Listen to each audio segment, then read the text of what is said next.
जिन्हें हम जानते हैं मिस्टर बीन के नाम से। तो चलिए देखते हैं रोवन एटकिंसन की जिंदगी की कहानी।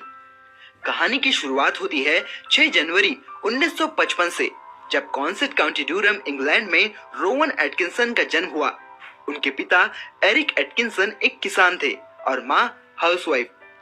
रोवन 3 भाइयों में सबसे छोटे हैं।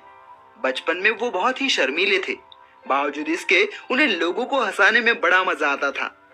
वो अजीब अजीब तरह के मुंह बना के दोस्तों को हंसाया करते। उन्हें लोगों को एंटरटेन करना पसंद था। जब वो स्कूल में थे तब उन्होंने एक फिल्म देखी। इस फिल्म में विजुअल कॉमेडी दिखाई गई थी जो उन्हें बहुत ही पसंद आई, पर उन्होंने इस वक्त तक एक्टिंग या कॉमेडी करने के बारे में सोचा नहीं था। वो एक अच्छे स्टूडेंट थे और पढ़ाई कर एक इंजीनियर बनना चाहते थे। उन्होंने न्यू कैसल यूनिवर्सिटी से इलेक्ट्रिकल इंजीनियरिंग की डिग्री ली। आगे 1975 में उन्होंने इलेक्ट्रिकल इंजीनियरिंग में ही एमएससी करने के लिए द क्वींस कॉलेज ऑक्सफोर्ड में एडमिशन ली।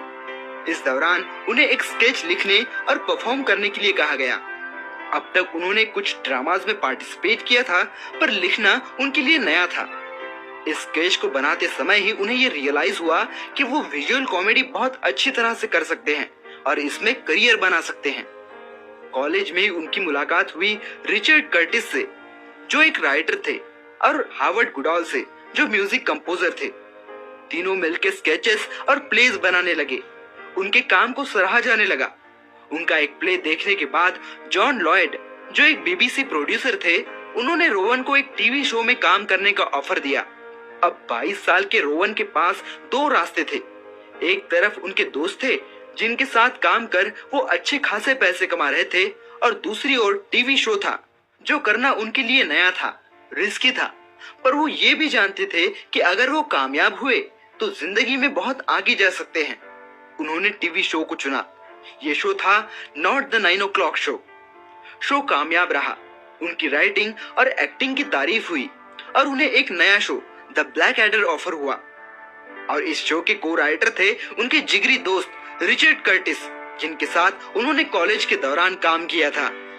ब्लैक एडर सीरीज ब्रिटेन के सबसे कामयाब सीरीज में से एक बन गई। रोवन हर जगह नजर आने लगे। वो लोकप्रिय बन गए।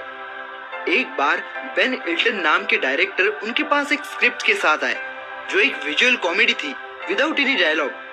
ये थी चीटिंग। अगर आप मिस्टर बीन के फैन हैं तो आपने ये स्केच जरूर देखा होगा।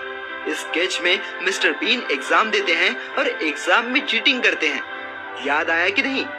इस स्केच के बाद ही मिस्टर बीन का कैरेक्टर बना, जिसे आज दुनिया भर में पसंद किया जाता है।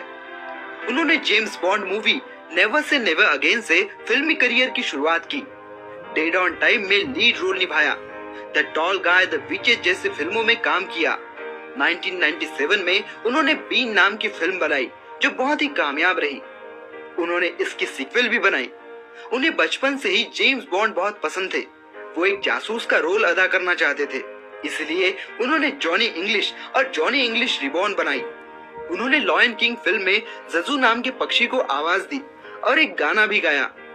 अगर उनकी पर्सनल लाइफ की बात करें तो 1986 में ब्लैक एडर के सेट पर उनकी मुलाकात हुई सुनेत्रा शास्त्री से, जिनके पिता इंडियन और माँ ब्रिटिश थी। सुनेत्रा मेकअप आर्टिस्ट थी। कुछ सालों तक डेटिंग करने के बाद 1990 में उन्होंने शादी कर ली। उनका बेंजामिन नाम का बेटा और लिली नाम की बेटी है। किन्हीं कारणों से 2014 में रोवन और सुनेत्रा ने तलाक ले लिया। रोवन को महंगी कार्स का बहुत शौक है। उनके पास Audi A8, Skoda superb, Honda Civic hybrid और बहुत सी लग्जरी कार्स है। उनके पास रेयर मैक्लेरन F1 कार थी, जिसे चलाते वक्त 2011 में उनका एक्सीडेंट हुआ, जिसमें उन्हें तो कुछ नहीं हुआ, पर कार बहुत डैमेज हो गई थी। इंश्योरेंस कंपनी को उन्हें 9 लाख पाउंड से ज्यादा चुकाने पड़े। ये ब्रिटेन का सबसे बड़ा इंश्योरेंस पे आउट था। कार्स के क्रेज के चलते ही उन्होंने रेसिंग पर आधारित टॉप गियर नाम का शो भी किया है। उनकी कला और सामाजिक कार्यों को देखकर उन्हें commander of the order of the British empire का खिताब दिया गया। दोस्तों, रोवन एटकिंसन को आज पूरी दुनिया जानती है, उनकी इज्जत करती है। इतना सारा पैसा और शोहरत होने के बावजूद वो किसी कंट्रोवर्सी में नहीं पड़े, ना कभी ड्रग्स या अल्कोहल के चक्कर में पड़े।